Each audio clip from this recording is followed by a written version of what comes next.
Olá, pessoal. Nós estamos aqui com mais um Diga e hoje um Diga bastante especial. Trouxemos aqui para a nossa Dr. Play um convidado super especial, o ministro da Saúde, Dr. Marcelo Queiroga, paraibano, cardiologista, veio aqui trazer esclarecimentos sobre a questão de saúde pública na Paraíba, as ações do SUS na Paraíba, as ações do Ministério da Saúde na Paraíba e as ações do Ministério da Saúde no Brasil. Temos também aqui como convidado para esse bate-papo o Dr. Tiago Lins, oncologista, foi diretor do Hospital Laureano por muitos anos e vai contribuir bastante aqui conosco. Sejam bem-vindos. Muito obrigado, Otávio. Muito grato pelo convite. Uma honra estar aqui com o ministro, nosso conterrâneo paraibano, o grande gestor da saúde, na verdade, da saúde e da economia, porque sem saúde não tem uma economia ativa da população. Mas antes de entrarmos nesses questionamentos, nessa conversa sobre saúde, ministro, eu sou médico oncologista e Otávio é dermatologista, o senhor é cardiologista. Como foi sua trajetória médica? Como foi receber esse convite do presidente e quais são suas metas aí como ministro? Bom, Otávio, muito obrigado pelo convite, Tiago também, prazer estar com vocês hoje aqui. Eu sou médico cardiologista, como vocês falaram, me formei na Universidade Federal da Paraíba em 1988, posteriormente me especializei em cardiologia e particularmente em cardiologia intervencionista. Eu voltei para a Paraíba em 1993 e à época eu lidava exclusivamente com cateterismo cardíaco e nós fomos pioneiros nos procedimentos de intervenção coronária percutânea e os procedimentos de cardiologia intervencionista aqui no estado da Paraíba, e também tive uma atuação na lide associativa, primeiro como presidente da Sociedade Paraibana de Cardiologia, depois integrei os quadros do Conselho Regional de Medicina por vários anos e posteriormente fui escolhido pelos meus colegas brasileiros, os cardiologistas intervencionistas, como presidente da Sociedade Brasileira de Cardiologia Intervencionista e posteriormente como presidente da Sociedade Brasileira de Cardiologia. Ou seja, eu tinha uma grande experiência no associativismo médico na esfera conselhal.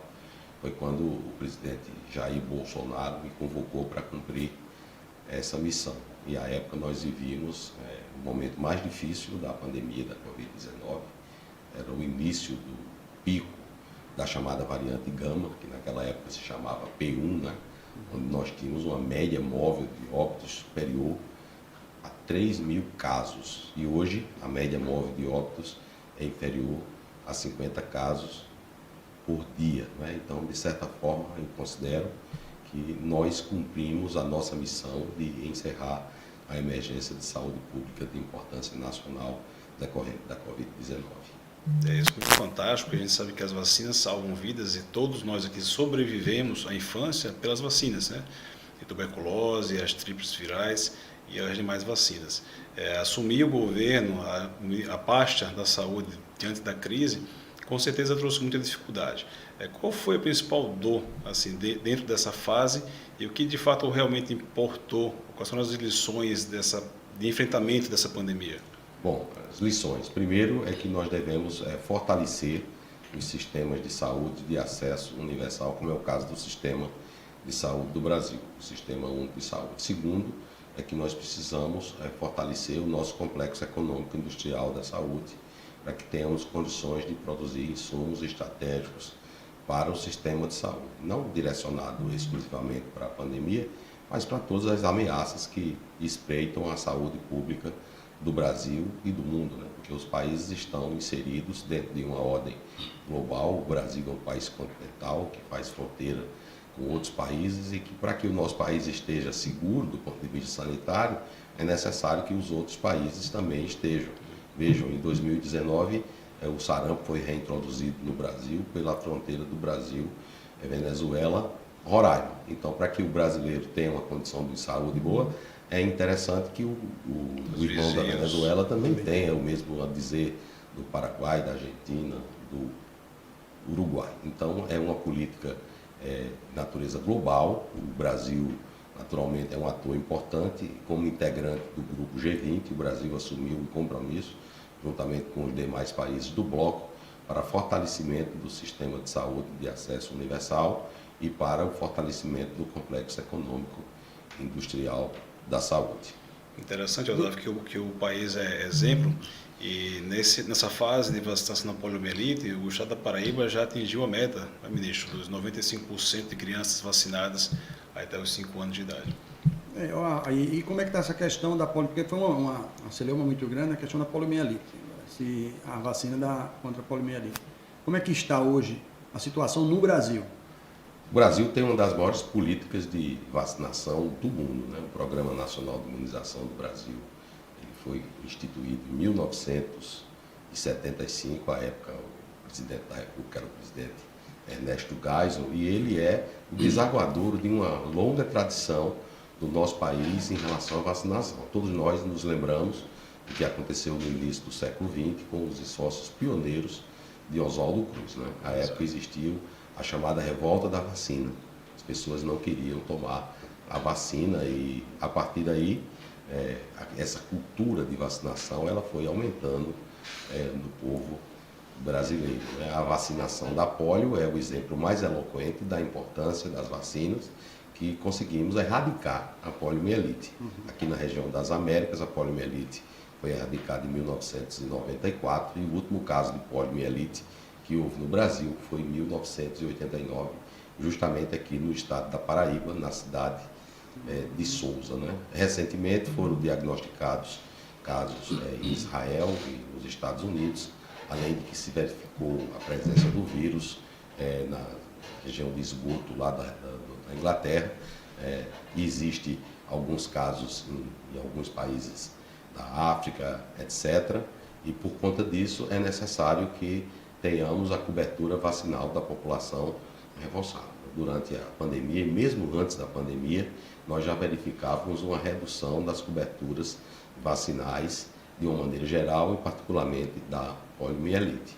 Então, o governo brasileiro, desde o dia 7 de agosto até o dia 30 de setembro, fez um alerta com grande ênfase na necessidade de reforçar a cobertura vacinal, mas a campanha de vacinação contra a polio, ela é todo dia, porque essas vacinas estão disponíveis nas unidades básicas de saúde. Como fruto dessas ações, o Ministério da Saúde, em parceria com a Organização Pan-Americana da Saúde, adotou pilotos em parceria com estados e municípios, em particular com a Paraíba e o Amapá, e a Paraíba já atingiu a meta de cobertura de crianças da vacinação de polio. Só lembrar que a vacinação de polio ela deve ser procedida com 2 meses, 4 meses e 6 meses, é o esquema de vacinação primário, é a vacina injetável da polio, a VIP, que é a vacina com vírus inativado. A gotinha, que é popularmente conhecida, né, é apenas para reforço, é a vacina atenuada, que são mais 2 doses de reforço, que são feitas ao longo de até 5 anos das nossas crianças. Então, se não queremos a polio, temos que reforçar a cobertura de vacinação. Lembrando que a vacinação do esquema primário, que é com 2, 4 e 6 meses, a cobertura ela é maior do que 80%. Então, não há assim uma falta de cobertura tão grande assim, como é alardeada pela imprensa, que fala em 60% só de cobertura. Na realidade, é o esquema vacinal com as 2 doses de reforço. E quanto à vacinação, a gente teve uma situação na Covid, se fala muito, a imprensa que você chamou a atenção, fala muito da questão de atraso na vacina e isso trouxe algum prejuízo para o povo brasileiro e teve esse atraso, porque o que a gente vê, na verdade, é que não entendia essa questão do atraso. Houve atraso no seu entendimento? Bom, vamos falar aqui da dengue primeiro, né? A dengue ela é endêmica no Brasil desde a década de 80. Temos vacina? Não. Tem atraso de vacina de dengue? Bom, a Covid já foi um milagre da ciência ter vacina em tão curto espaço de tempo. Então, logo que a primeira vacina foi aprovada pela Anvisa, inclusive a Anvisa fez essa aprovação em cadeia nacional de televisão, né? Todos assistimos. Isso. Então, assim que foi aprovada a primeira vacina pela Anvisa, automaticamente foi aplicada. Eu pergunto, podemos aplicar vacinas antes da aprovação da Não Anvisa? autorizadas, né? Não, então não teve atraso. As vacinas começaram a ser aplicadas no mundo, salvo o melhor juízo, no dia 19 de dezembro. O primeiro país que aplicou a vacina foi a Inglaterra. Né? Outros países começaram a aplicar depois. Mas tinha, por exemplo, México, Argentina, um número de doses insignificante. O que isso muda do ponto de vista de saúde pública? São países que têm uma regulação frouxa. E o Brasil não. A Anvisa está incluída entre as 10 melhores agências regulatórias do mundo. E até trazer vacina sem aprovação da Anvisa é impossível. Entendi. Porque não entra nem no aeroporto. Então, respondendo, não houve atraso da vacina. E pelo contrário, o que nós temos é uma política de oferta de vacinas à população brasileira diversificada. Não é? Então, foram adquiridos mais de 535, mais de 600 milhões de doses de vacina. Tá? 120 milhões do Instituto Butantan, o IFA era originário da Índia, não é? Mais de 200 milhões de doses da Fundação Oswaldo Cruz, e foi feito um acordo de transferência de tecnologia entre a Universidade de Oxford, que foi quem desenvolveu a pesquisa, o laboratório AstraZeneca e a Fundação Oswaldo Cruz. O governo federal alocou 1,9 bi para que essa transferência de tecnologia fosse feita. Ou seja, quando se fala Fiocruz, leia-se Ministério da Saúde. E essa transferência de tecnologia foi efetivada em 10 meses. COVAX Facility, iniciativa da OMS. O Brasil aderiu a essa iniciativa com aquisição de vacinas para cobrir 10% da sua população. São 42 milhões de doses. Eles só nos entregaram, sabe quanto dessas 42 milhões? Só nos entregaram 12 milhões. E o Brasil doou as outras.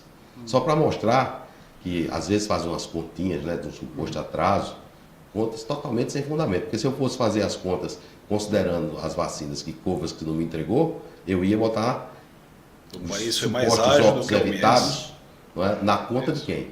Do COVAX. É justo isso?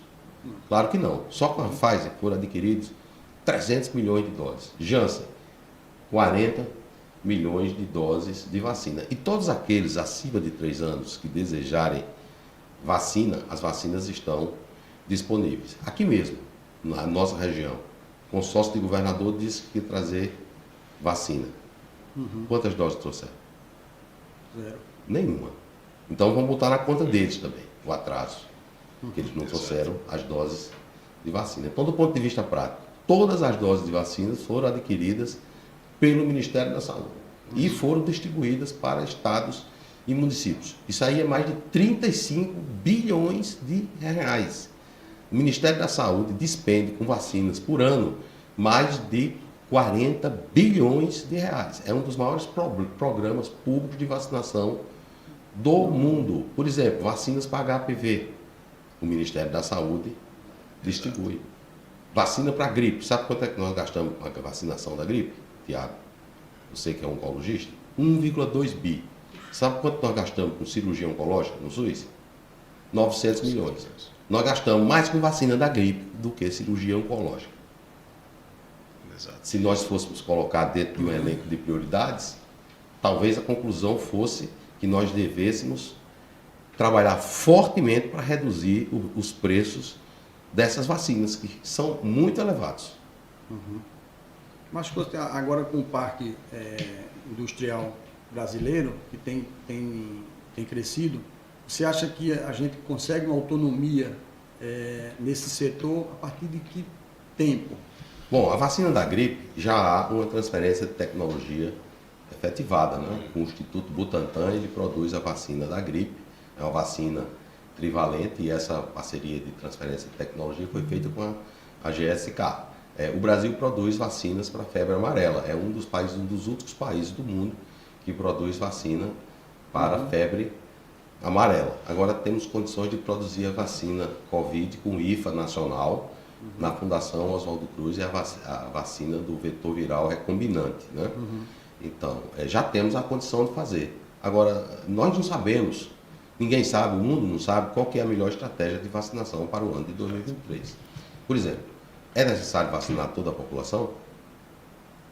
Vocês são médicos. Temos essas respostas? Não. quantas doses de reforço são necessárias? É porque o esquema vacinal primário foram 2 doses. No ano de 2022, nós aplicamos novamente 2 doses. E agora em 21 e 23, quantas doses serão? Qual vacina vamos usar? É a vacina com o vírus originário, com a cepa de Wuhan, ou eu preciso de uma vacina, entre aspas, atualizada, em que tenhamos também a proteção das variantes Ômicron? E há pesquisas que sejam sólidas o suficiente para dizer que a vacina que tem a Ômicron é superior à vacina que não tem? Não temos nem tempo de estudo para isso. Nós temos essas muito pesquisas, não é? Então, quando se fala a ciência venceu, bom, a ciência sempre vence. Mas tem que se analisar a ciência mesmo.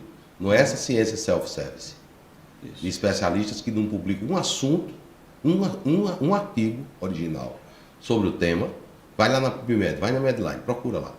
Esses que ficam concedendo entrevistas. Veja quantos artigos originais eles têm publicados sobre vacina contra a Covid. Artigos originais. Eu vou falar para vocês que o conjunto é vazio. Então não são tão especialistas assim quanto se pensa. Ministro, o contexto Covid também ensinou muito a sociedade e também a parte técnica como Ministério sobre a ênfase na pesquisa, em pesquisa clínica, né? E puxando um pouco para a oncologia, essa é uma pauta também que é muito, vamos dizer que quente. Por quê?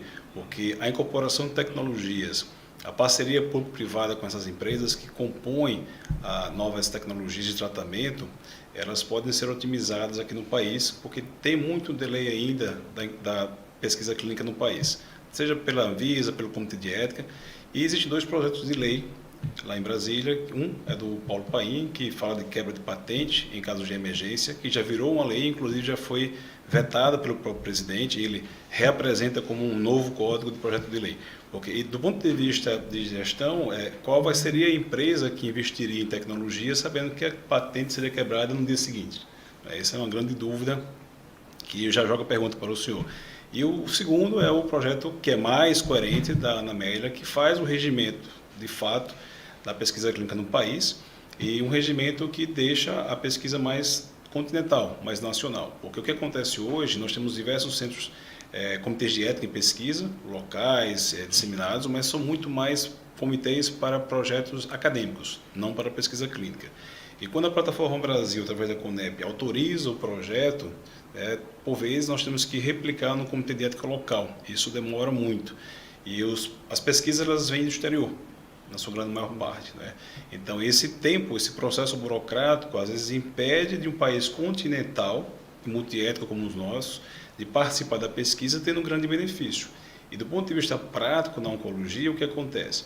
Se eu tenho um valor fixo mensal do repasse para tratamento oncológico, de quimioterapia, ou de cirurgia, ou da radioterapia, se eu tenho uma pesquisa, eu começo a alocar pacientes nesses projetos de pesquisa, porque primeiro a gente pensa quebrar aquele tema de que eu sou cobaia, né? Porque na verdade todos nós participamos de fase 4 de pesquisa, que é quando os medicamentos já estão nas prateleiras das farmácias e são rastreados pelo projeto Sentinela se há efeito colateral, né? Desses 2 pontos, esses 2 projetos de lei, qual é o pensamento do ministro? Bom, o presidente me deu uma missão, né? Ele perguntou, ô Queiroga, por que não tem Prêmio Nobel de Medicina no Brasil? Muito bom. Por quê? Nós podíamos ter já Prêmio Nobel. O primeiro deles era o Carlos Chagas, que era um cientista disruptivo e era um cientista translacional, o primeiro do Brasil. Quem tirava a experiência da bancada e colocava na prática clínica, né? Lembrar lá da doença de Chagas, que foi descrita por ele, né? Desde o agente etiológico, o transmissor, etc., o quadro clínico, né? O Brasil investe muito pouco em pesquisa básica. Se não investir na pesquisa básica, não vai ter prêmio Nobel de nada. Eu tive a honra de fazer meu doutorado em residência em Ribeirão Preto, onde eu conheci o Sérgio Henrique Ferreira, que foi um dos descobertores do captopril. Sim. Que é medicação fantástica, que com eles vieram outros medicamentos. Na realidade, o Rocha Silva, que descreveu a bradicinina, né, e todo o ciclo renina, angiotensina, aldosterona, né, e o fator ativador do peptídeo, que foi descrito, isolado pelo Dr. Sérgio Henrique Ferreira, também era motivo de ser reconhecido Exatamente. com uma premiação desse nível. E quem foi que transformou isso em uma medicação, em um princípio ativo? foi o laboratório Squibb, não é? Então, isso mostra que o Brasil ele não consegue ter todas as cadeias para a pesquisa. E a gente ter a pesquisa básica e a disponibilização dessa inovação na prática clínica. É um contexto complexo, envolve também as questões de patentes. A indústria inovadora, ela se localiza em meia dúzia de grandes países. E hoje todo o foco da indústria inovadora é para o que nós chamamos de terapias gênicas, os chamados biológicos, não é? Dentro desse espectro da chamada medicina de precisão, também importante na área da oncologia. A questão da pesquisa clínica, você citou o projeto, que é um projeto de lei originário do Senado, do senador Walter Pinheiro, Valdemir Moca e da senadora Ana Amélia Lemos, visava tornar mais fácil a pesquisa clínica, mas esses estudos clínicos, estudos aleatorizados, já que são parte da aprovação desses medicamentos. O Brasil, desde os anos 90, o professor Adib Jatene instituiu a CONEP e esse projeto faz modificações no sentido de tornar mais fácil as pesquisas clínicas no Brasil. O Ministério da Saúde tem um parecer favorável, está tramitando no Congresso Nacional. A questão das patentes, óbvio que o Brasil respeita a propriedade intelectual, porque se não respeitarmos a propriedade intelectual, como é que vai ser, né? Nós somos um país liberal. E dentro dessa filosofia, temos que reconhecer a propriedade intelectual e aquela proposta de quebrar patente no âmbito da pandemia. Eu pergunto, qual a utilidade de quebrar a patente de uma vacina de mRNA se nós não temos condição de produzir essa vacina de mRNA? Então, seria inócuo e sinalizaria de uma maneira muito contraditória para todo o contexto da cadeia produtiva.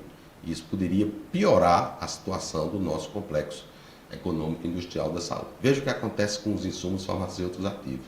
Não é? Nós tivemos agora problemas de desabastecimento no bojo da pandemia com IFA para fazer dipirona venosa. Por que isso? Será porque o Brasil não tem condição de fazer IFA? Não tem tecnologia para isso? Não.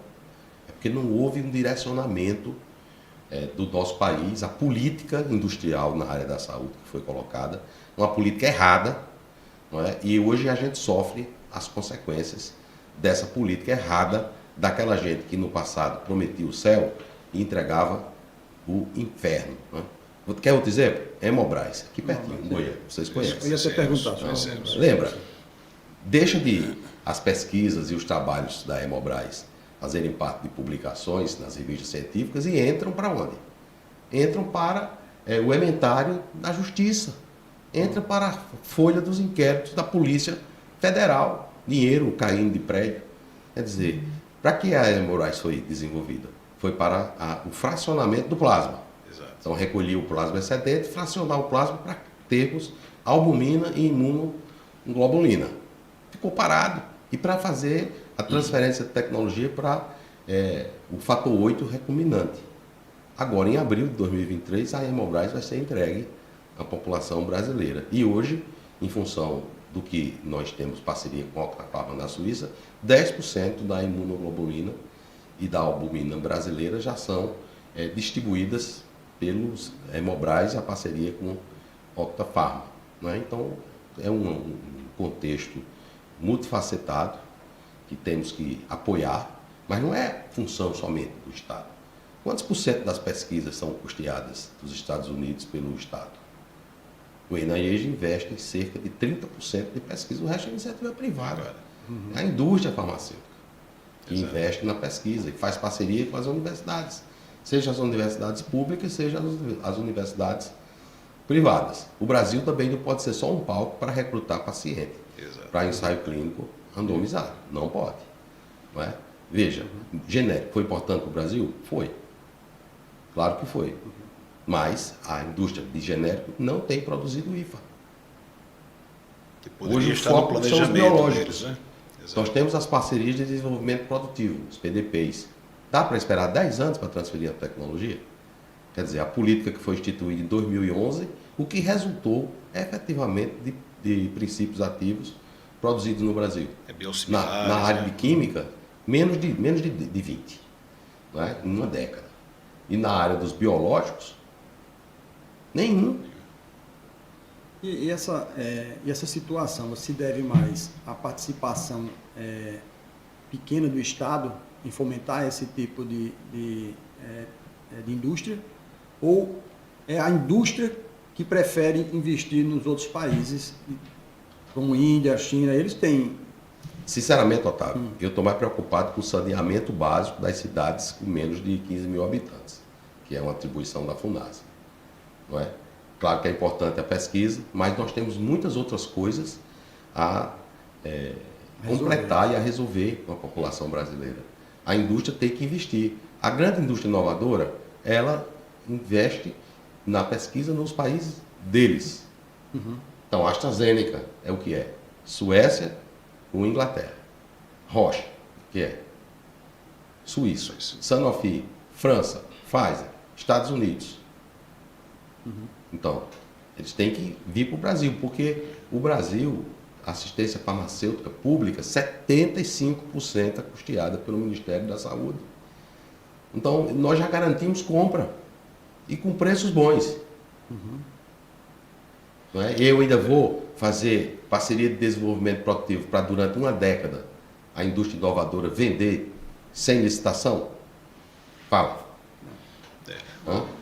Hoje pela manhã nós caminhamos juntos, na caminhada do Outubro Rosa aqui em João Pessoa, e o senhor fez algumas colocações bem relevantes, né? E volta nesse ponto da FUNASA, que o Ministério da Saúde, ele tem um sistema único de saúde, que de fato ele é único, universal, e ele é uma parceria público-privada, porque ele também rege o setor privado. A população toda, 80%, ela é de fato do sistema público, vamos dizer. E 75% desse sistema público ele é gerido por filantropias e santas casas.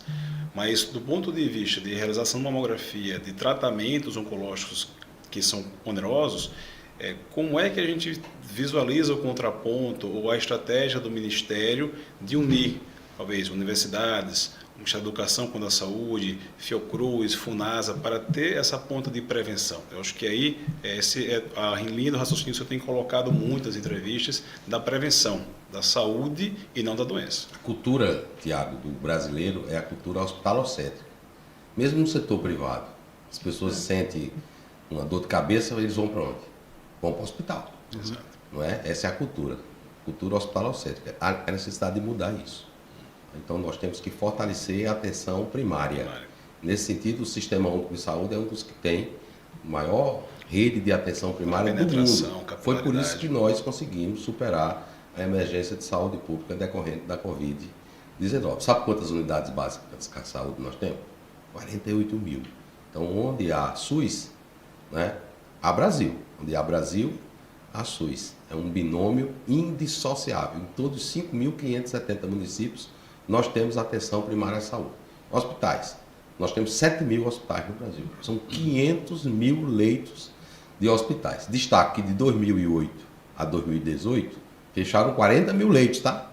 50% desses 40 mil que fecharam, pediatria. Sabe quantos leitos de UTI nós tínhamos antes da pandemia? 23 mil leitos de terapia intensiva. Tá? Então, a assistência à saúde, ela é dividida em atenção primária e atenção especializada à saúde.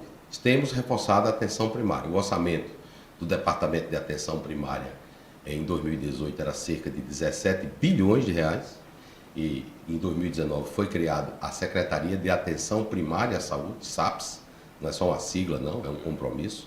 O orçamento esse ano de 2022 vai fechar em 25 bilhões de reais e nós mudamos o modelo de remuneração do sistema. Antes era um modelo de captação, cerca de R$ 22,00 per capita, considerando determinantes socioeconômicas dos municípios mais vulneráveis, podia subir um pouco mais. E hoje é um modelo de captação ponderada. Então, há um valor fixo acrescido de indicadores, são 7 indicadores. Um deles é o cadastramento da população no Conect SUS para conhecermos cada um dos brasileiros. Na atenção especializada à saúde, onde você falou das filantrópicas, cerca de 40% dos hospitais são hospitais filantrópicos, né? Então, boa parte da assistência especializada à saúde, ela é prestada pelas filantropias em complemento aos hospitais públicos, né? Que muitas vezes podem ser geridos por filantrópicos, e os hospitais privados. O financiamento desse sistema ele é feito basicamente pelo Ministério da Saúde, embora estados e municípios tenham a obrigação de alocar 12% do seu orçamento para assistência à saúde, os estados, e 15% os municípios. Mas na atenção especializada é quase que exclusivamente o Ministério da Saúde que financia, não é? Para você ter uma ideia, nós estamos no mês de outubro, ainda há com estados e municípios 32 bilhões de reais não executados. O que é isso? Isso é ineficiência da administração pública. Quando na realidade eles deviam ter executado os 32 bi e ter alocado mais recursos. Então, vem aqui, o Hospital Laureano, o Hospital Filantrópico, vive praticamente das verbas federais. E não é só a tabela do SUS que os hospitais recebem. Eles recebem uma série de incentivos. Incentivo à contratualização. Integra SUS, rede de urgência e emergência, Hospital Amigo da Criança, Hospital Rede Cegonha, Hospital 100% SUS. Sabe quanto é que dá isso por ano? Só de incentivo? 15 bi. 15 bi. Desses 15 bi, cerca de 6 bilhões são para as filantrópicas. Mais de 2 bi só para o estado de São Paulo. Além disso, renúncia fiscal, 0,5%. Então, quando se fala que é só a tabela, é uma meia-verdade. A tabela remunera somente a produção. Não é? E a gente sabe, não adianta só reajustar o valor da tabela. Porque nós temos estudos que mostrando que nós colocamos mais recursos na média e alta complexidade e o valor da tabela, os estados não atualizam a contratualização. E aí fica nesse jogo de empurra e sempre se quer atribuir ao Ministério da Saúde a responsabilidade do repasse aos hospitais, quando na realidade o Ministério da Saúde não repassa um centavo para hospital nenhum. O repasse é feito pelo Estado ou pelo município, de acordo com o tipo de contratualização. Os hospitais universitários federais, a grande maioria, eles são geridos pela EBSER, e aí são hospitais do Ministério da Educação. Mesmo assim, eles recebem recursos do Sistema Único de Saúde. É importante esse ponto, porque eu vejo também que o modelo de remuneração ele tende a mudar, baseado em desempenho, indicadores, inclusive a entrega de valor e resolução associada para o paciente, né? Mas essa atuação preventiva é fundamental. A gente só, de fato, na oncologia, a gente só consegue, de fato, um melhor resultado para a cura quando o diagnóstico é muito precoce, como o senhor falou muito bem hoje em relação à mamografia. Você é oncologista e sabe, o enfrentamento ao câncer vai se dar com mais eficiência, não é nas salas de infusão de quimioterapia, porque isso já reflete uma certa dificuldade do sistema em resolver, pelo menos no que concerne aos tumores sólidos, de resolver com procedimentos cirúrgicos. Isso é refletido no orçamento do Ministério.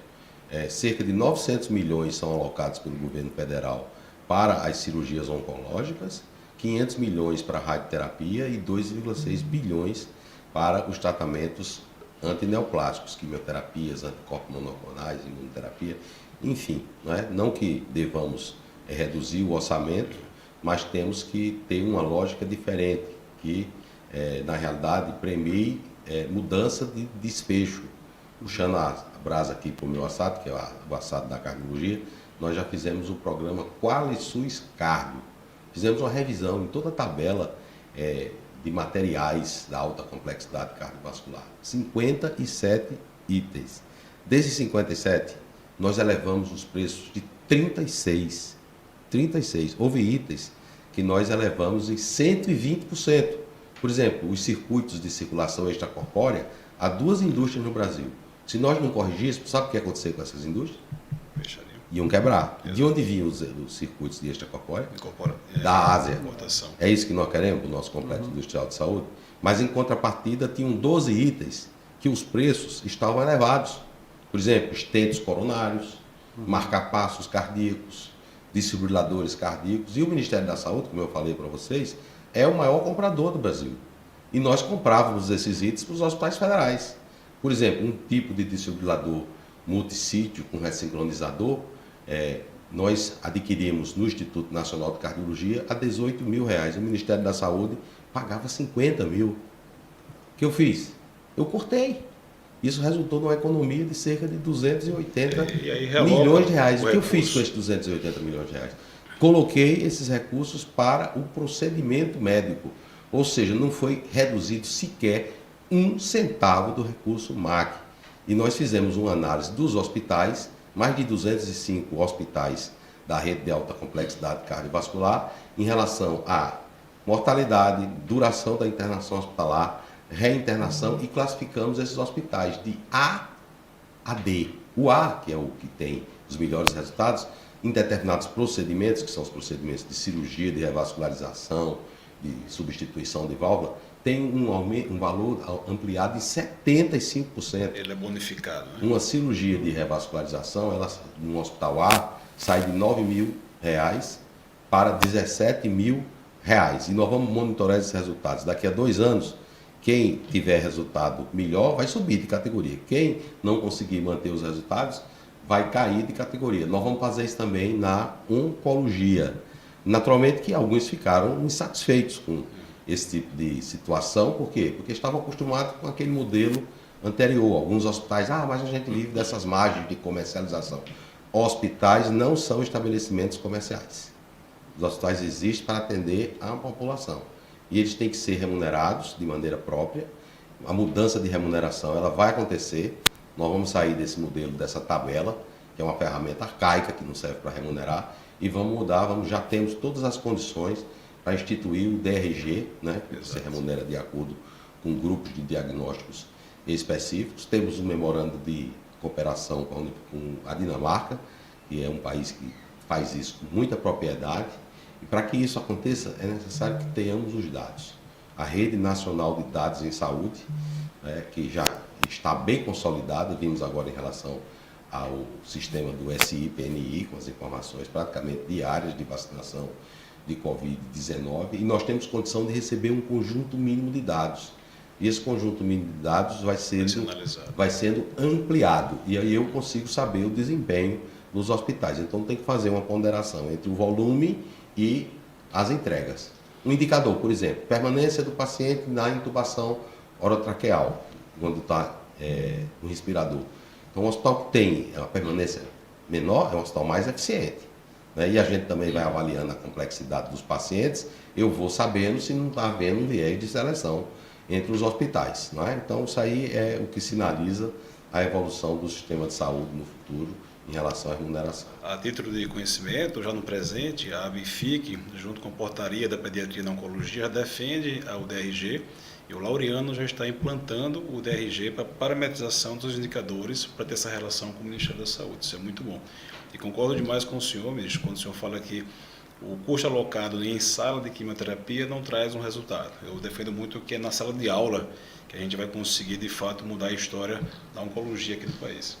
Acho que a questão da prevenção secundária, né? A gente conseguir fazer os diagnósticos precoces, o ideal seria até preveni-los, o acontecimento, mas chegar no ideal dos diagnósticos precoces dessas doenças oncológicas. Né?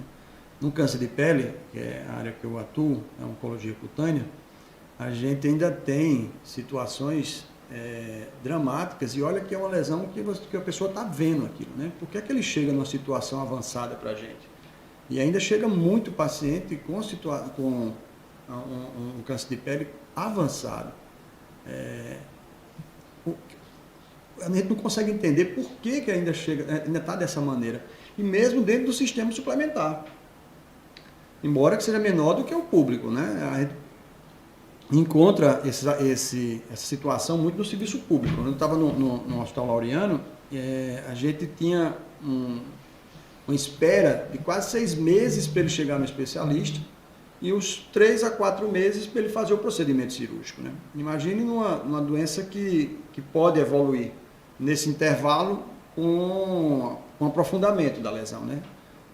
Então a gente precisa ser ágil no reconhecimento precoce e no tratamento. E como otimizar isso, como fazer utilizar ferramentas adequadas para a gente chegar nesse ideal, acho que é o mais difícil. E outro ponto que eu queria lhe perguntar, teve agora o Congresso de Cardiologia, o Ministério da Saúde, inclusive, participou do Congresso, né? Como é que está a situação de, às vezes, cardiovasculares no país? já que é uma das situações que mais morbidade e mortalidade traz para o nosso povo. Como é que hoje o Ministério está enfrentando isso aí? Obrigado pela pergunta, Otávio. Voltando aqui à questão do câncer, né? Na realidade, não vai ser com lei de 30 dias e lei de 60 dias que vamos resolver isso. Exato. Concorda? Concordo. Só vamos resolver isso com a eficiência de política pública. Não é? E a tecnologia é fundamental. Veja a questão da saúde digital, ou telesaúde, telemedicina, como queiram chamar. Pode ser um fator que provenha mais eficiência na unidade básica de saúde. Na área do câncer de pele, por exemplo, né? Isso pode ser muito útil, porque eu não tenho um dermatologista em cada unidade básica de saúde. Mas eu posso ter, através de teleconsulta, um dermatologista que vai, através de uma análise fotográfica ali bem feita, já selecionar aqueles casos que são para a visita ao especialista. E os dermatos do Brasil, eles são treinados, uma parte do treinamento da dermatologia é na iconografia, ou seja, ele identifica, pela imagem, ele levanta as possibilidades diagnósticas. Então, isso ele já está bem familiarizado com isso. Pois bem, então isso é um ponto de dar mais eficiência ao diagnóstico e a gente vai encaminhar para a área especializada aquilo que for necessário, não é? Que for fundamental. Isso vale para a dermatologia e vale para todas as especialidades. Por exemplo, na prevenção do câncer de colo do útero, não é? Hoje em dia você pode fazer a colposcopia, né? Você hoje pode, através dessas tecnologias, tornar muito mais eficiente o que acontece na atenção básica à saúde. Ou seja, será uma ferramenta extremamente disruptiva dentro da assistência à saúde, dando mais eficiência à atenção primária e melhorando o desempenho da atenção especializada à saúde. Na área das doenças cardiovasculares sempre foram as principais causas de óbito. Isso.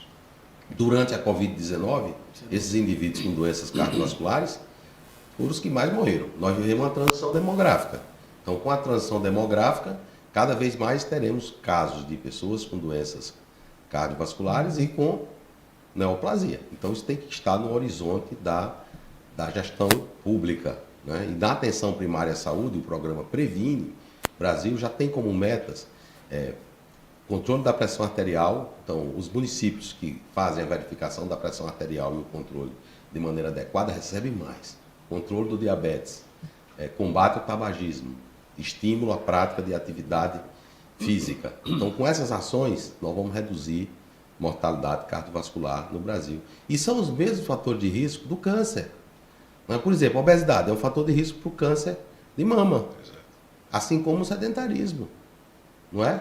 E também para a doença cardiovascular. O tabagismo, câncer de pulmão, câncer de bexiga, não é isso, Tiago? São fatores e também doença determinantes cardiovascular mesmo. e outros. Exato. Não é? Então, você diminuindo o tabagismo, você vai também prevenir o câncer. Não é? No caso das doenças cardiovasculares, o programa Farmácia Popular do Brasil, instituído lá nos anos 2000, né? Ele foi, em 2011, foi ampliado com algumas medicações, mas desde 2011 não se incluía um medicamento no programa da Farmácia Popular do Brasil.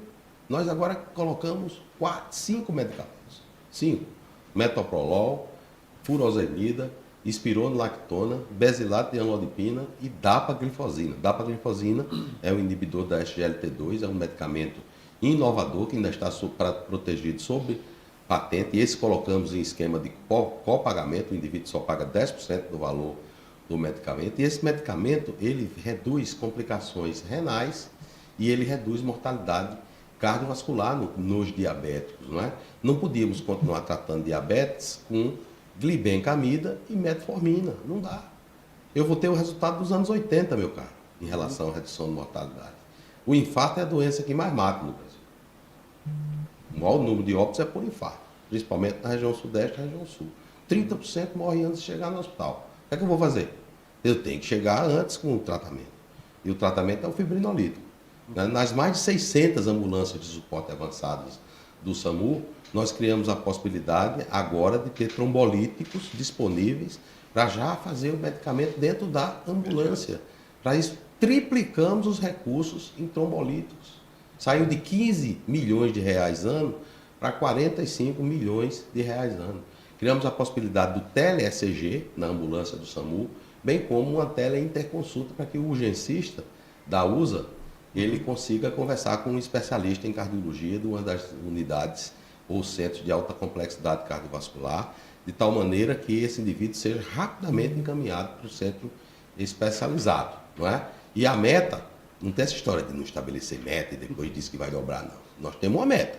Final de 2023, reduzir em 18% a mortalidade por infarto no Brasil, né? Também colocamos no FAEC, que é um fundo estratégico da atenção especializada à saúde, todos os procedimentos relacionados com revascularização miocárdica na fase aguda do infarto. Seja o infarto com supra, seja o infarto sem supra, né? Então, melhora do atendimento na atenção primária, qualificação do atendimento na atenção especializada à saúde, mudança do modelo de remuneração para direcionar para aqueles procedimentos que são necessários. E a ampliação do programa da Farmácia Popular do Brasil é o maior conjunto de medidas na atenção cardiovascular que o Brasil já fez, em todos os tempos. E isso vai trazer benefícios. A farmácia popular, né, já se comenta que houve uma diminuição do incentivo na farmácia popular e eu estou vendo que não é verdade. Pelo que você colocou, houve um aumento, na verdade, do incremento financeiro e das medicações para a farmácia popular. Como hoje nós estamos funcionando com a farmácia popular? A Farmácia Popular do Brasil é uma política que é conduzida pelo Ministério da Saúde, por intermédio do Departamento de Assistência Farmacêutica da Secretaria de Ciência, Tecnologia, Inovação e Insumos Estratégicos. Essa política tem mais de 30 mil farmácias credenciadas no nosso Brasil, né? E qualquer brasileiro com a prescrição médica pode chegar lá e, dentro dos medicamentos que são colocados ou com financiamento integral ou com copagamento, buscar o medicamento. Mas não é só a farmácia popular. Nós temos os componente básico da assistência farmacêutica. O Ministério da Saúde aloca cerca de 75% desses recursos para a assistência farmacêutica, os municípios e os estados completam. Nós temos o componente especializado da assistência farmacêutica e o componente estratégico. O componente estratégico é adquirido completamente pelo Ministério da Saúde. O componente especializado, o Ministério da Saúde repassa mais de 75% para estados e municípios para que eles comprem. Aqueles que buscam a farmácia popular do Brasil, o orçamento anual é de 2,5 bilhão de reais, tá? 2,5 bilhão de reais e vamos ampliar em 600 milhões, porque esses 5 medicamentos, isso são mais 600 milhões de reais. Agora, a partir de 6 meses da publicação da minha portaria, que foi no dia 29 de setembro, todas as farmácias, elas só se dispensarão o medicamento com a receita digital, para que consigamos coibir as fraudes, que há fraudes, a nossa estrutura de auditoria e juntamente com a Controladoria Geral da União detectou uma fraude da ordem de 2 bilhões de reais dentro do programa, através das ferramentas de inteligência artificial, não é? Para que esses 2 bilhões de fraudes eles sejam utilizados em políticas públicas do interesse da sociedade brasileira. Essas argumentações aí que vai se tirar recursos da farmácia popular, nada mais é do que mais uma fake news propagada por essa gente. Eles diziam que não ia ter vacina. Teve vacina? Teve. Então, quem dizia que não ia ter vacina, fake news. Disseram que atrasaram a vacina. A vacina não atrasou um minuto. Então, fake news. Farmácia Popular do Brasil cortou recursos para a oncologia. Cortou? Muito pelo contrário. O programa de expansão da radioterapia do SUS, que foi instituído em 2016, que visava colocar 60 aceleradores lineares nos centros oncológicos do Brasil, e o Ministério da Saúde financiava desde o alicerce da estrutura até a colocação do equipamento. Pois bem, já foram distribuídos 51 desses 60 equipamentos, 41 equipamentos no atual governo. Afora o programa de expansão da radioterapia do SUS, nós também, através de convênios, colocamos aceleradores lineares em hospitais públicos ou filantrópicos, como é o caso aqui do Hospital Laureano. Nós colocamos um acelerador linear. E no programa do governo, um dos primeiros foi na FAP, de Campina Grande. A FAP Casa Mata e a radioterapia. A construção da Casa Mata. Então, tudo isso é conversa. Agora, o orçamento, quem aprova não é o ministro da Saúde.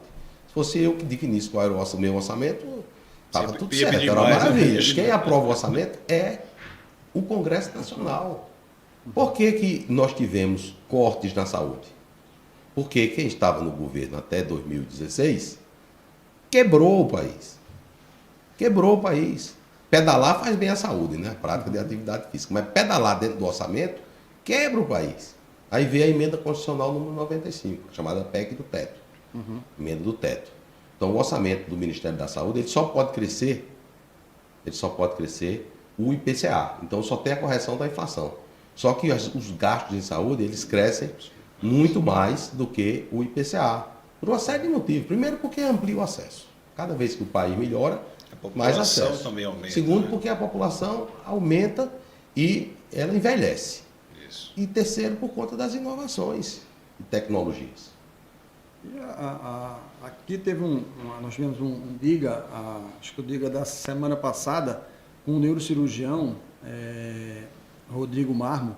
Rodrigo Marmo deu um testemunho aqui da ação do SUS para uma venezuelana que chegou no Brasil, que saiu daquele país maravilhoso, né, da Venezuela, fugida da Venezuela, chegou no Brasil e aí com um tumor cerebral, e ela teve todo o acesso a tratamento que ele colocou aqui para a gente de última geração. Ou seja, a gente tem uma situação do SUS extremamente solidário até com quem não é brasileiro.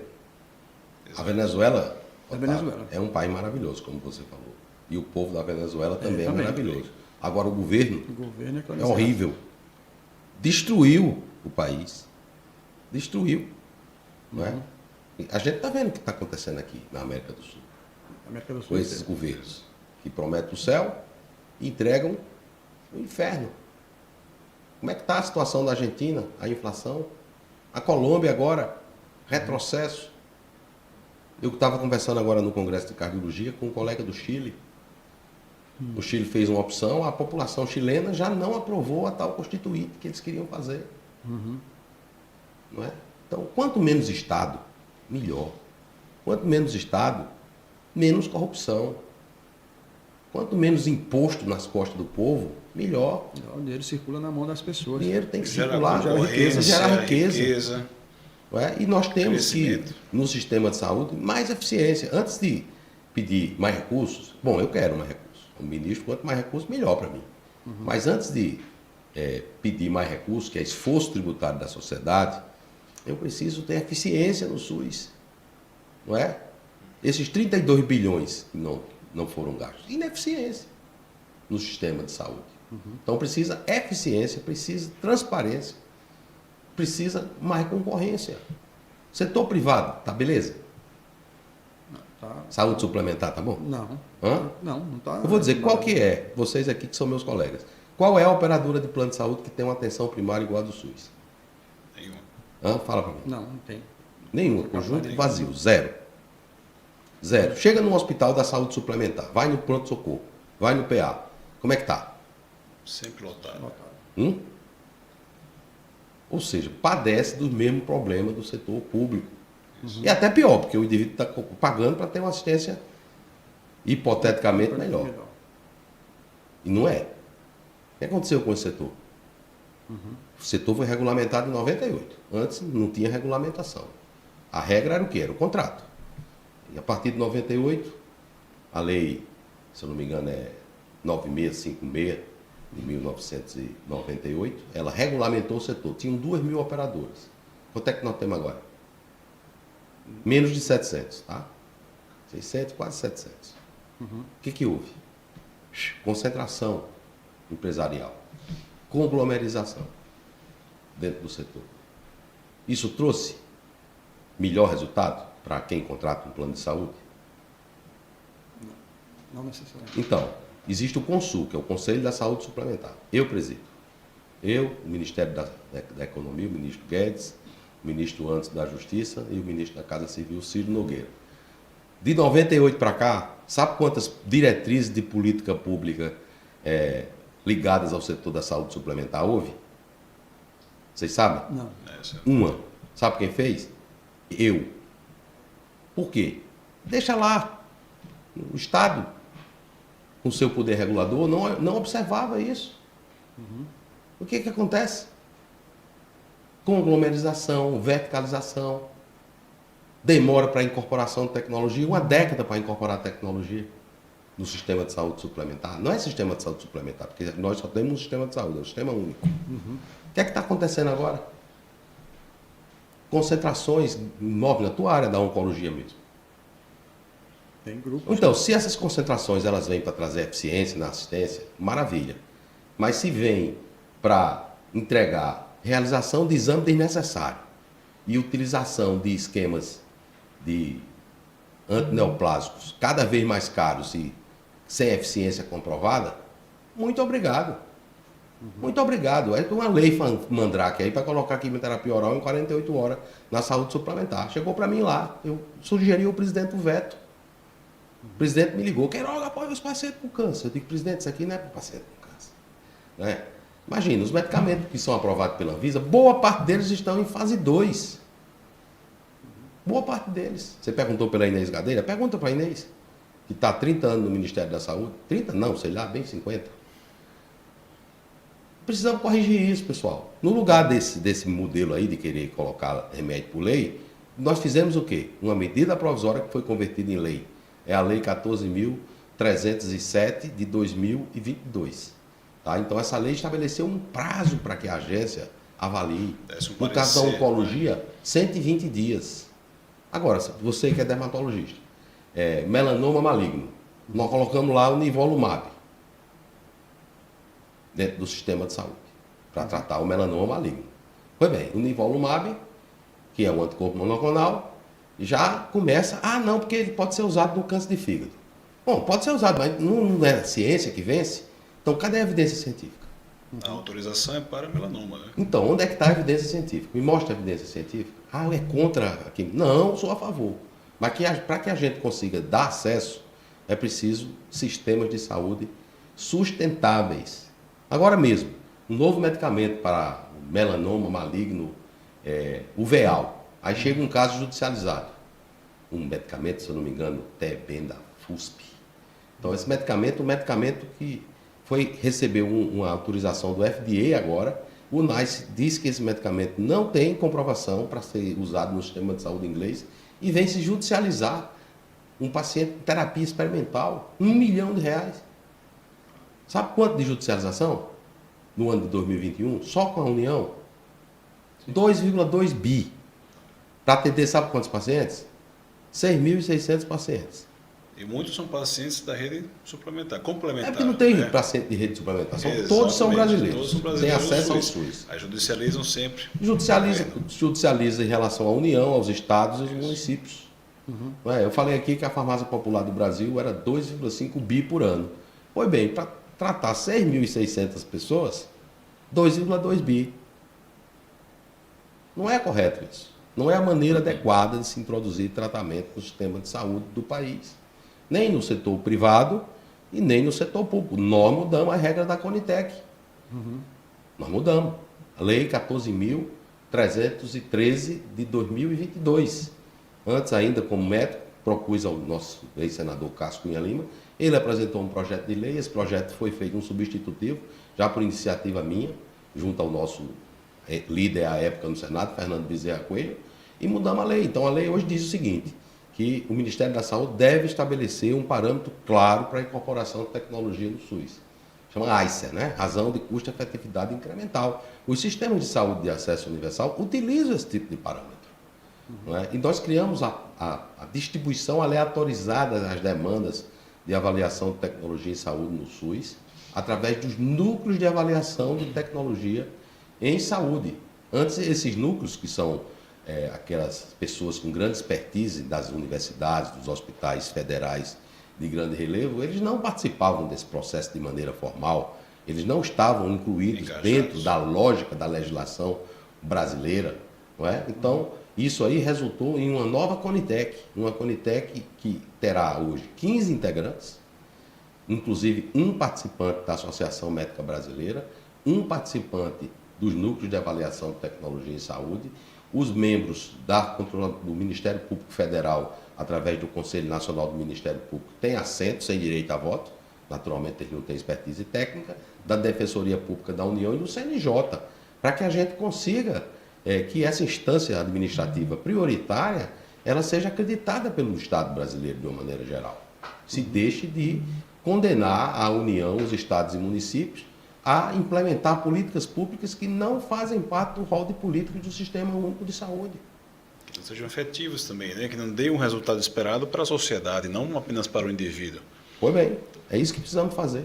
A gente está chegando ao final do nosso podcast, já 1 hora de conversa. Acho que deixar aberto aí para o ministro fazer as últimas considerações a respeito do trabalho dele e falar aí para a nossa população paraibana que tem visto o seu trabalho com muito orgulho, viu, ministro? Lhe passa essa mensagem porque vários pacientes e conversando também com vários colegas, tem uns grupos de médicos aqui no WhatsApp que fazem realmente comentários extremamente envaidecidos do seu papel, do seu desempenho dentro do Ministério da Saúde.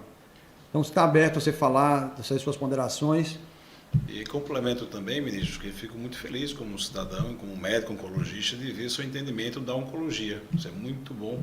Eu acho que é uma perspectiva muito positiva futuro que a gente consiga mudar essa trajetória da oncologia. Eu sou oncologista clínico, fui diretor, professor, a gente vê que a gente precisa mudar de fato a política da oncologia. Eu agradeço a oportunidade, Otávio e Tiago, de debater com vocês esse tema que é estratégico, importante e é um direito fundamental. A saúde é um direito de todos e um dever do Estado, garantido mediante políticas sociais e econômicas, né? Como diz a nossa Constituição de 88, dita Constituição Cidadã. E é assim por quê? Porque o Estado brasileiro assumiu um compromisso com a população brasileira da defesa da dignidade da pessoa humana, e não a dignidade da pessoa humana sem o direito à saúde. Ao atender a convocação do presidente Jair Messias Bolsonaro, convocou alguém do estado da Paraíba, porque ele sabe a força e a coragem do povo do Nordeste, eu me reencontrei de uma maneira mais intensa com o nosso Sistema Único de Saúde, o SUS. Uma boa música nós conhecemos pelas primeiras notas, né? O SUS são apenas 3 letras, mas uma sinfonia de benefícios para a sociedade brasileira. Assim, nós conseguimos superar a emergência de saúde pública decorrente dessa Covid-19 e hoje temos um sistema de saúde mais forte, mais resiliente, com capacidade de vigilância. Triplicamos os nossos centros de inteligência e vigilância estratégica, que saíram de 55 para 164. Demos capacidade aos nossos laboratórios centrais, hoje todos têm capacidade de fazer a vigilância genômica, fortalecemos a atenção especializada à saúde, ampliamos os leitos de terapia intensiva em 6.500 leitos de terapia intensiva, estamos resgatando a capacidade do nosso complexo industrial da saúde, já produzindo vacinas com IFA nacional, para que a saúde seja, sim, um direito de todos e um dever do Estado. Muito bom. Muito obrigado. Tiago, pode fazer Não é um ministro, né? É um maestro, né? É verdade. Reger tudo isso aí. Marcelo, muito obrigado e volte sempre.